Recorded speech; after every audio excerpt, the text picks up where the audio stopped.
We are going to take up file item number 127. That's SJR 20. Clerk will read. Senate Joint Resolution 20 by Senator Hall and others relative to gun violence. Mr. Lowe, you may open. Thank you very much, Mr. Speaker and members. SJR 20 urges the United States Congress to lift the federal prohibition on publicly funded scientific research on the causes of gun violence and its effects on public health. Additionally, this resolution calls upon Congress to appropriate funds to the Centers of Disease Control and Prevention and other relevant federal agencies to address this public health crisis.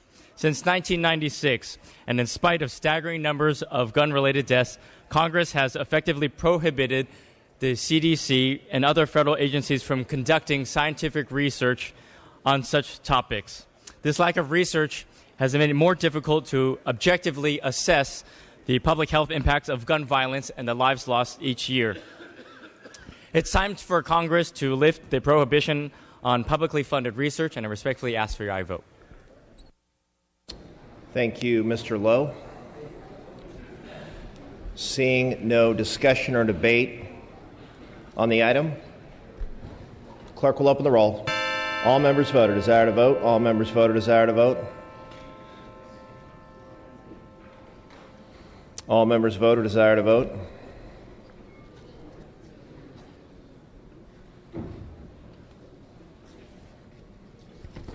All members voted. Desire to vote.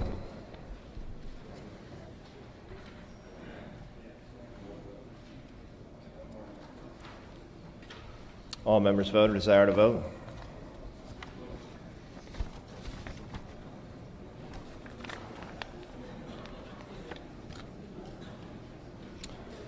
The clerk will close the roll, tally the vote. Ayes 42, noes 19. The measure passes. We're going to move to file item number 133.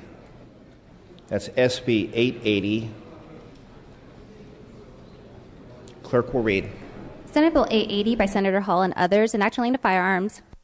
Mr. Jones Sawyer, you are recognized. Thank you, Mr. Speaker. SB 880 closes the bullet button loophole in California assault weapons ban by redefining assault weapons to include military-style semi-automatic firearms that do not have a fixed ammunition magazine. The bill requires such weapons to be registered with the Department of Justice and prohibit the future sale, purchase, or possession of such weapons in California. For years, gun owners have been unable to circumvent California's assault weapons laws by using a small tool to quickly eject and reload ammunition magazines. These types of firearms have no legitimate use for sport hunters or competitive shooters. They are designed only to facilitate the maximum destruction of human life. Such weapons have been used in a number of recent gun attacks, including the recent terrorist attack in Orlando that killed 49 people and injured 52, and the San Bernardino terrorist attack that left 14 Californians dead and another 21 injured.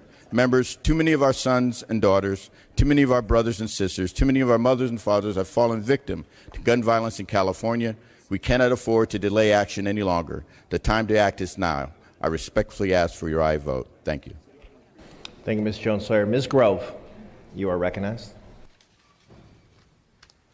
Thank you, Mr. Speaker. I rise in opposition of this bill. Of course, I rise in opposition of this bill. You know, because of the mass shootings in Orlando and San Bernardino, you anticipate gun debate or firearms debate to happen on most floors of a House chamber. And that doesn't exclude us. And many people in this chamber want to blame those horrors and those terrorist attacks on individuals that are law-abiding citizens.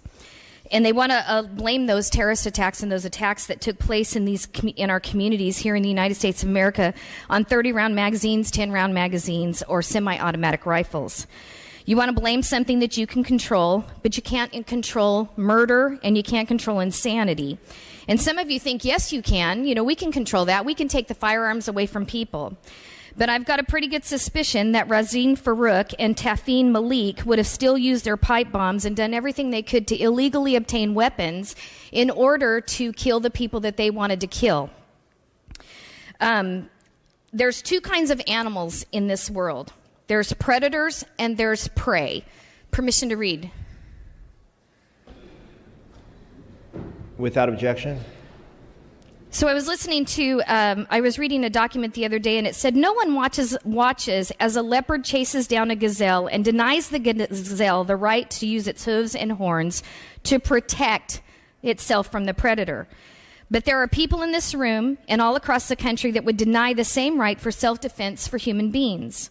Such people seem to think that the way to stop a leopard is to cut off the horns and the hooves of the gazelle, so that somehow making it easier for the predator to assault the gazelle, it would simply go away. That's insane. If you make it easier for the predator, there will be more predators. Long rifles. I'm not reading anymore, by the way. Long rifles. So let's start with so-called assault weapons and semi-automatic rifles. In 2011, the total firearm murders came to 8,583, and that's according to the FBI statistical reports. The total number of firearms in 2013 was 8,554. That's a decrease of 285. In 2011, the total numbers committed by rifles, long rifles, semi-automatic ones included, was 323. That's 3% of all murders. Knives kill 5 times more Americans than all rifles combined. Preventable medical errors, malpractice. We're talking about doctors here with malpractice kill about 98,000 people a year. That's more than 300 times the number killed by rifles. And it's not just called an assault rifle, but any number of rifles that were included in this study. And you don't want to limit knives or doctors in this chamber. It would be absurd to do so. Studies show that firearms prevent anywhere from 800,000 to 2 million violent crimes every year. The lowest estimate means that it's 100 times more, they prevent 100 times more violent crimes that were prevented by firearms than the total numbers committed by firearms themselves. So let's take this example. Permission to read again? I'm sorry, Ms. Grove. Permission to read again? Without objection. On October 2007, Amanda Collins. On October of 2007, Amanda Collins, a female, was walking to her car after a night class at the University of Nevada in Reno. Amanda had a concealed carry permit for a 9mm Glock that she carried for self-defense. Unfortunately for Amanda, UNR is, like most college campuses, a gun-free zone. So like the law-abiding citizen that Amanda is, she did not have her gun with her in this gun-free zone when she was attacked by James Bila. Bila raped her relentlessly on the UNR campus for less than 300 yards from the campus police office. Then he walked away, and a few months later, this human predator went on to murder 19-year-old Breonna Dennison. Amanda Collins went on to say, quote, I know, having been the first victim, that Breonna Dennison would still be alive, and I would have been able to defend myself that night had UNR not had the gun-free zone policy. 30 seconds, Ms. Grove. There should not be a law that violates Amanda Collins' right to be raped, and there should not be a law for Breonna Dennison's right not to be murdered, or anyone's right to defend themselves. Our founding fathers knew this when they said, it shall not be infringed. I ask for a no vote on this bill. It's a violation of our constitutional rights, and I ask that you please vote no. Thank you, Ms. Grove. Mr. Jones, you are recognized. Thank you, Mr. Speaker and members. And Mr. Speaker, just briefly, I want to set the record straight on a couple of things that the author and the floor manager have said regarding SB 880. And I think that they have the opinion that if they just state over and over and over an inaccuracy, that people will begin to think it's truth. And that inaccuracy is that there is no legitimate use for these types of firearms. Well, I just want to give a couple of examples, because I know the author and the floor manager mean well, but obviously are very unfamiliar with these types of firearms. First of all, the author and the floor manager have said several times that there's no sporting use of these firearms. Well, there's several, actually. In most of our districts, there are gun ranges that host shooting events, and there actually are competitive firearm events, target shooting, used with AR-15s and other types of firearms that this bill seeks to eliminate. In addition to that, across the country and around the world, these type of firearms are used in legitimate hunting activities, both for sporting and both for taking of game for the personal use of the meat.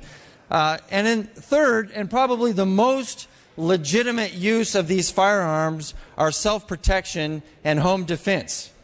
You don't have to do much of a Google search to find out that these type of firearms are used numerous times a year in the legitimate defense of somebody's home and in the legitimate defense of somebody's property, and most importantly, the legitimate use in defending their personal safety.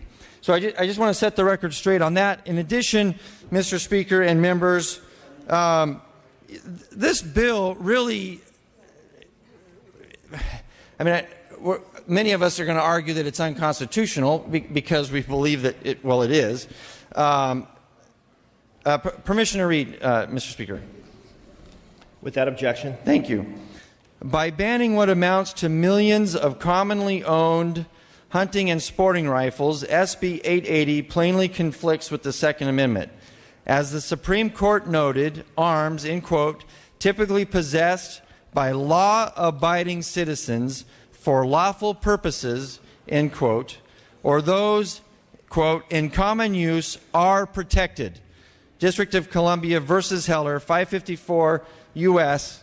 Should SB 880 be enacted, it will result in immediate litigation against the state to prevent enforcement of what amounts to a de facto ban on a massive number of lawfully owned firearms that have no association with crime.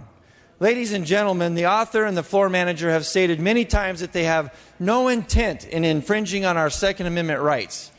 But this bill does exactly that in two things. Number one, preventing our ability to own these firearms in the future, and making illegal firearms that many people in California already own. And this is an illegal take by the state of properly owned personal property. I ask for a no vote. Mr. Breaux, you are recognized. Thank you, Mr. Speaker. To follow on our colleague from Santee, I'd also like to correct the record. There is no such thing as an assault rifle. The AR-15 is actually called an AR because it was manufactured by Armalite. It's an Armalite rifle, and that company was sold to Colt Firearms. So the allegation that there are assault rifles out there is just a misnomer. There are rifles and there are handguns. The second thing is, if we had legislation on this floor going after our First Amendment rights on what we could say or what we could read, that would be totally unacceptable. So the fact that we can go into the Second Amendment and say this type of weapon you can't use, this type of weapon you can use, I just reject out of hand. The other thing is, with the Orlando incident, that person was identified by the FBI and was being watched. We need to strengthen the tools for law enforcement to go after the criminals and not law-abiding citizens. So with those reasons, I ask for a no vote today. Thank you, Mr. Breaux. Dr. Quirk, you are recognized. With regard to the Second Amendment, the law of the land from 1939 to 2008 in the Miller decision in the Supreme Court was that there is no individual right to bear an arm. That was reversed in 2008 in Heller. However, it was explicitly stated in Heller that there can be regulations. What Heller gave was a right to keep an arm in the home, and perhaps that does make sense under the Second Amendment because it does talk about a militia, and it clearly was intended at the time to mean that people will have guns at home that they could bring. But from the earliest days of this country, we had bills, for example, outlawing concealed carry because that was sneaky. So there is nothing about the Second Amendment that says we cannot regulate. And now I see my good friend from Orange County will get up and we'll discuss more Supreme Court cases.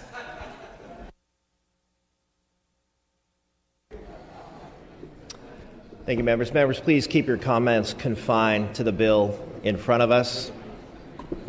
This is not a debate specifically about the Second Amendment. It's about the bill in front of us. Mr. Wagner, you are recognized. Thank you, Mr. Speaker. And it is a debate about the Second Amendment because the bill in front of us touches on the Second Amendment. And I am not going to challenge Dr. Quirk and his reading of the law because, in fact, he is mostly accurate. The issue of whether it was an individual right protected by the Second Amendment or a collective right was unsettled in the law. There was the Miller case that suggested an answer. We finally got the definitive answer, as Dr. Quirk has accurately stated in the Heller decision in 2008. It is an individual right. But I actually don't rise to deal specifically with the Second Amendment and talk about how this bill violates it. What we heard from Heller, again, quite accurately from our friend, was that there are restrictions that are allowed on the Second Amendment, just like there are restrictions that are allowed on at least some of the other constitutional rights. The obvious one being right to free speech. You can't holler fire in a crowded theater.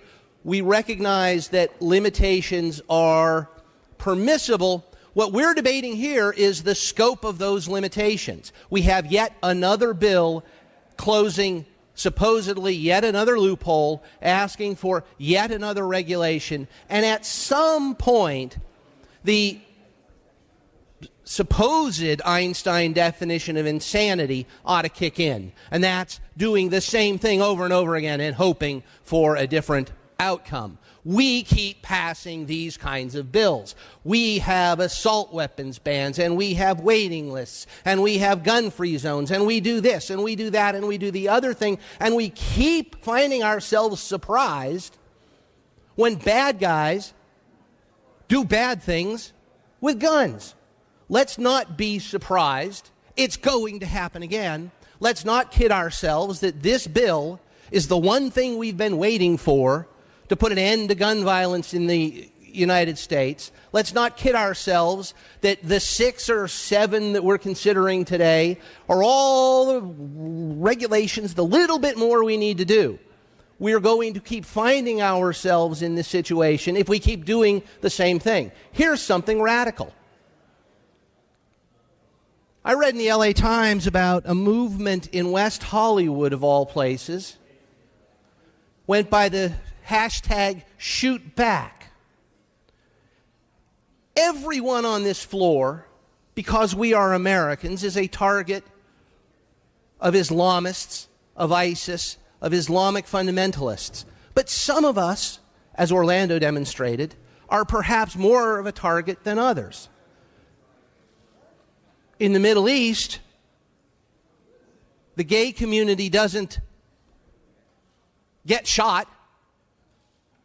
They find folks, they bind them hand and foot, they toss them off the highest building they can find, and they call it a good day's work. We're all targets, some of us more than others, and frankly, we ought to rethink all of our gun laws and give more opportunity for more people to shoot back, to not be victims like the woman that my friend from Bakersfield talked about, or we can just do what Einstein defined as insanity, more of the same. Vote no here, vote no on all of these bills as they come up today. Let's rethink gun policy in America and give the victims, because that could be any one of us or our families, a fighting chance.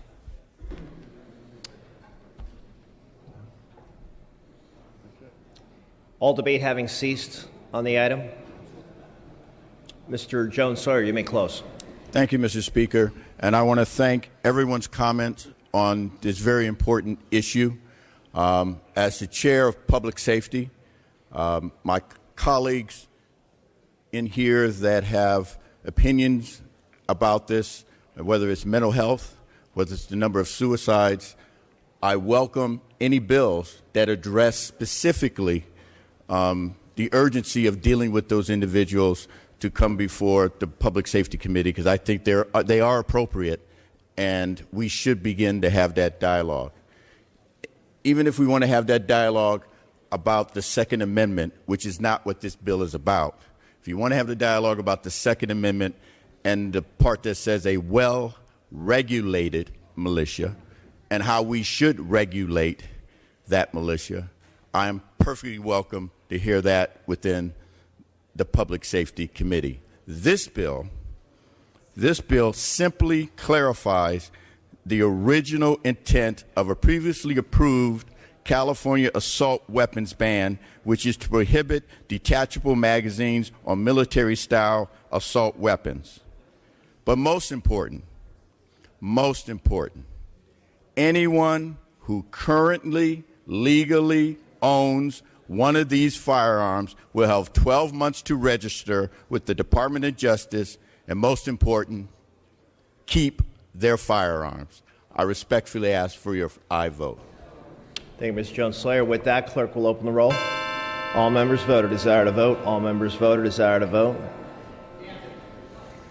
All members vote or desire to vote.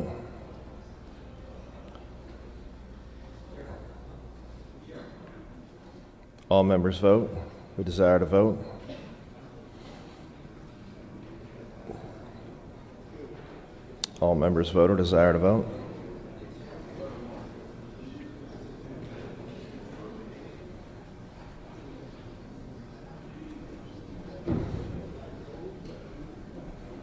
All members vote who desire to vote. All members vote or desire to vote.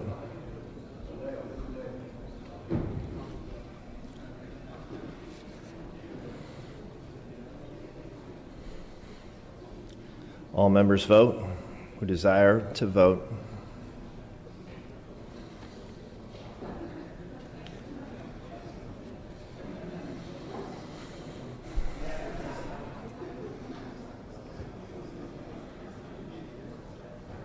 All members vote or desire to vote.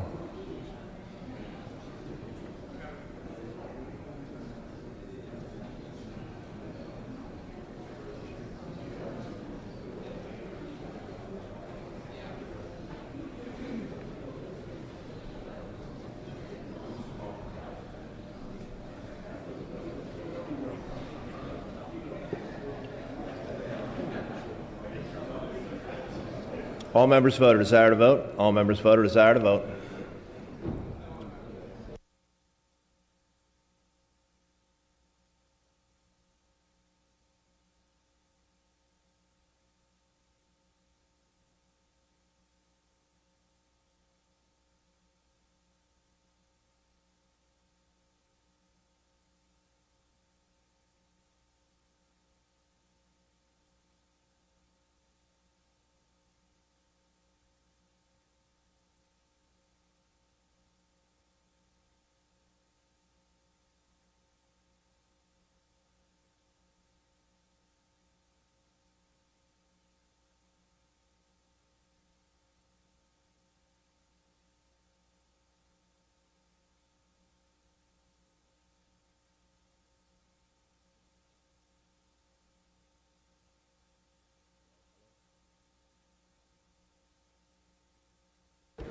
Mr. Jones-Sawyer. Move the call. Mr. Jones-Sawyer moves a call.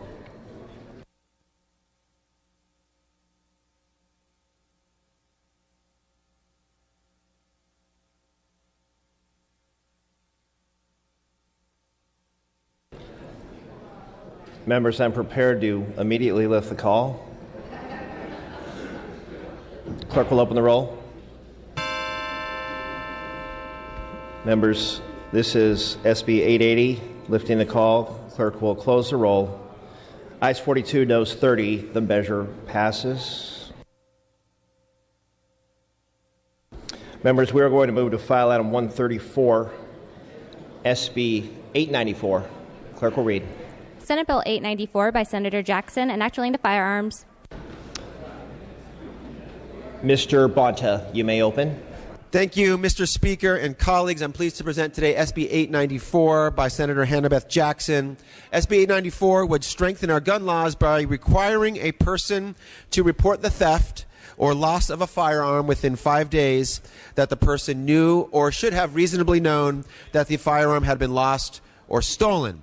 It would provide that a first and second offense would be punished by an infraction, and a third or subsequent offense would be punishable by a misdemeanor. So there's a steady ramp up in the penalties. SB 894 will bring several critical improvements to public safety in California, including the fact that it will help identify straw purchasers or individuals who purchase for those who cannot pass a background check. It will also enhance the Department of Justice's efforts to remove firearms from those on the armed prohibited persons list. And it would alert law enforcement to the existence of guns stolen by criminals in their communities. An analysis in 2010 by Mayors Against Illegal Guns found that states without mandatory lost or stolen reporting laws export 2.5 times more crime guns across state lines than jurisdictions that do have such laws. Furthermore, a 2007 report by the International Association of Chiefs of Police recommended that governments adopt mandatory reporting laws, concluding it would enable police to respond more rapidly to a report of a stolen gun. Members, we can't wait for the next Orlando or San Bernardino before we enact common sense laws to reduce unnecessary gun violence. This takes a common sense, practical step in the right direction. This bill is supported by many organizations, including the California chapters of the Brady Campaign and the Los Angeles County Sheriff's Department. And this bill is also complementary to my own AB 1695, which addresses the issue of knowingly falsely reporting guns as lost or stolen. So I respectfully ask for your aye vote, and I thank you for your consideration. Thank you, Mr. Bonta. Ms. Melendez, you are recognized. Thank you, Mr. Speaker. Ladies and gentlemen, responsible gun owners report when their gun is lost or stolen. If my home is burglarized, the first thing I'm going to do is look to make sure that my firearm is safe, and if it is not, I'm going to report it to the police. That's what responsible gun owners do. Criminals, those who are not responsible gun owners, they don't report it. It's just a fact. Criminals do not follow gun laws. Mr. Speaker, permission to read? Thank you. This is the veto message from Governor Brown on this very same bill. Last year, I vetoed a nearly identical bill, noting that I was not convinced that criminalizing the failure to report a lost or stolen firearm would improve identification of gun traffickers or help law enforcement disarm people prohibited from possessing guns. I continue to believe that responsible people report the loss or theft of a firearm, and irresponsible people do not.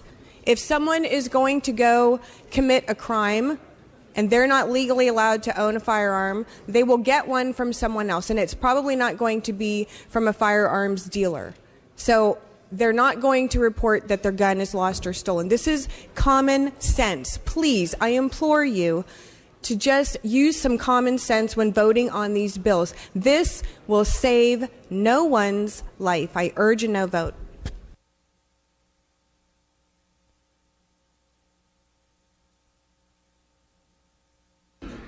Thank you, Ms. Melendez. Mr. Jones, you are recognized. Thank you, Mr. Speaker. Question for the author, please. Without objection. Thank you, Mr. Speaker. The floor manager in his opening comments mentioned Orlando and San Bernardino, and with the limited familiarity I have with the firearms that were used in those crimes, could the floor manager please explain how SB 894 would have helped prevent those two crimes?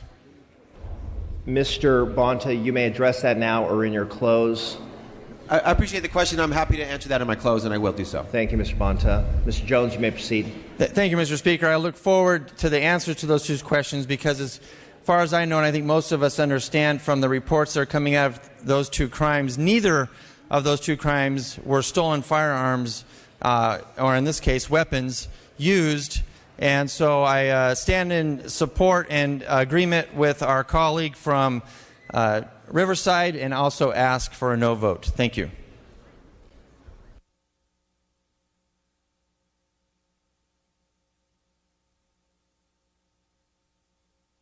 Thank you, Mr. Jones. All debate and discussion having ceased, Mr. Bonta, you may close. Thank you, Mr. Speaker, and thank you to my colleagues for raising their concerns and providing their input on the bill. I did raise Orlando and San Bernardino in my opening statement, and Orlando and San Bernardino are constant reminders, and they should be constant reminders, that it's never too late to take common sense, practical steps to help address gun violence in our communities. I think they are stark reminders, and we must always remember them. Specifically, in San Bernardino, as I've said before on this floor, that was an incident in which the shooters received their guns through a straw purchase. This bill specifically addresses the issue of straw purchasers. And if it can deter a straw purchase or prevent a straw purchase or prevent guns from getting in the hands of those who would do harm to members of our community, then it is worthwhile, it adds value, and it helps us address the issue of gun violence. So I thank you for the question to my colleague, and thank you all for your consideration on this bill. Respectfully ask for your aye vote. Thank you, Mr. Bonta. With that, clerk will open the roll. All members vote who desire to vote. All members vote who desire to vote. All members vote who desire to vote. Clerk will close the roll, tally the vote. Ayes 48, noes 24. The measure passes.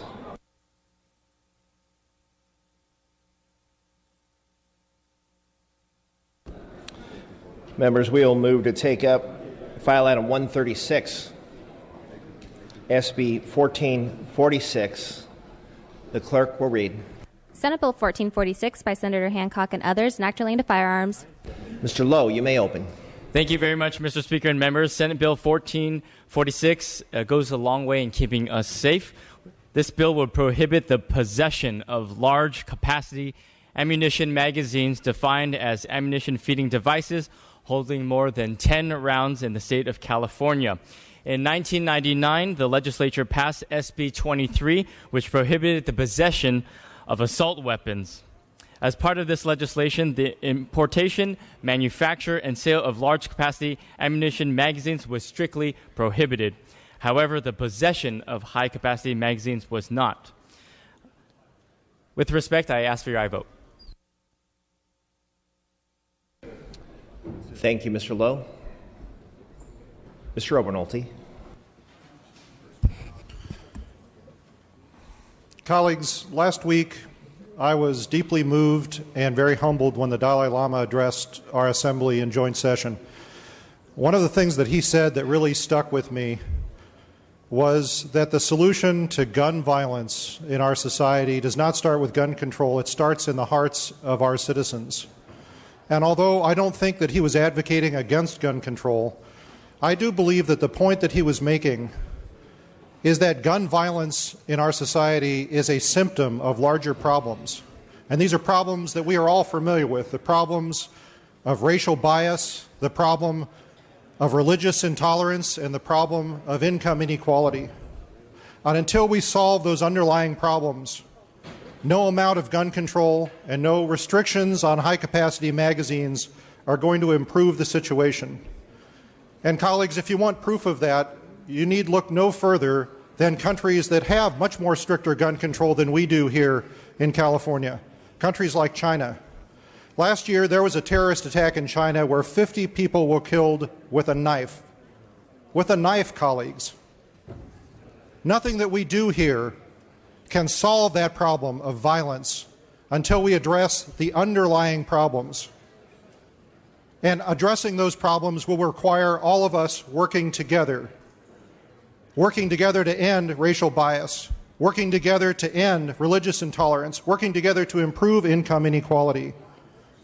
Bills like this one that alienate a substantial minority in our society are not bringing us closer together. They are pushing us further apart, and they're making the problem not better but worse. I therefore urge a no vote. Thank you, Mr. Obernolte. Seeing no additional discussion or debate on the item, Mr. Lowe, you may close. Thank you very much, Mr. Speaker. 2011 in Tucson, 19 victims, 15 seconds. 2012, Sandy Hook Elementary, 154 rounds, 26 children, teachers killed in 5 minutes. 2015, San Bernardino, 14 dead, 30-round magazines. 2016 Orlando, 49 dead, 53 injured. Enough is enough. Members, I respectfully ask for a vote.